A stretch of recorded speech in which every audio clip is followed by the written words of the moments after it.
ഇന്ന് ഞാൻ ഒരുപാട് കാത്തിരുന്ന് കിട്ടിയ ഒരു ഓർഡറിൻ്റെ ഡിസൈൻ ആട്ടോ ചെയ്യാൻ പോകുന്നത്. ഞാൻ ബേക്കിംഗ് തുടങ്ങിയ ടൈം മുതൽ ഈ ഓർഡറിന് വേണ്ടി കാത്തിരിക്കുമായിരുന്നു.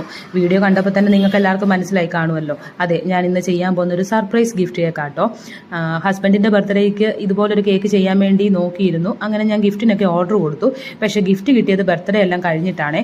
മാത്രമല്ല, ഞാൻ ഈ ഒരു ഗിഫ്റ്റ് കൊടുക്കാൻ പ്ലാൻ ചെയ്യുന്നുണ്ടെന്ന് ആൾ അറിയുകയും ചെയ്തു. അങ്ങനെ അന്ന് ഈ കേക്ക് ചെയ്യണമെന്ന് കരുതിയത് ഫ്ലോപ്പായി. പിന്നെ ഇപ്പോഴാട്ടോ നമുക്ക് ഈ ഒരു ഓർഡർ കിട്ടുന്നത്. ഇത് ഓർഡർ എനിക്ക് തന്നത് മനീഷിൻ്റെ വൈഫിൻ്റെ ബർത്ത്ഡേ ആണ്.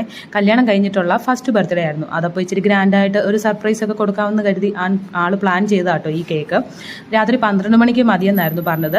ആൾ നൈറ്റ് ഡ്യൂട്ടി ഉണ്ടെന്ന് പറഞ്ഞ് വീട്ടിൽ നിന്ന് പോയി. പിന്നെ രാത്രി 12 മണിക്ക് ഈ കേക്ക് മേടിച്ചോണ്ടാട്ടോ വീട്ടിലോട്ട് ചെല്ലുന്നത്. അങ്ങനെ ആതിര ഭയങ്കര സർപ്രൈസായി. നമ്മൾ ഇതിൻ്റെ അകത്ത് വെച്ചിരിക്കുന്ന ഗിഫ്റ്റ് വാച്ചാണേ. മാത്രമല്ല, ഈ ഡിസൈൻ യൂട്യൂബിൽ കണ്ട നാൾ മുതൽ ഞാൻ ചെയ്യണമെന്ന് കരുതിയ ഒരു ഡിസൈനൂടാട്ടോ. അങ്ങനെ എനിക്ക് ഇഷ്ടപ്പെട്ട 2 വർക്കും കൂടി ചേർന്നൊരു കേക്കാണ് ഇത്. എങ്ങനെയുണ്ട് ഫ്രണ്ട്സ്? ബൈ.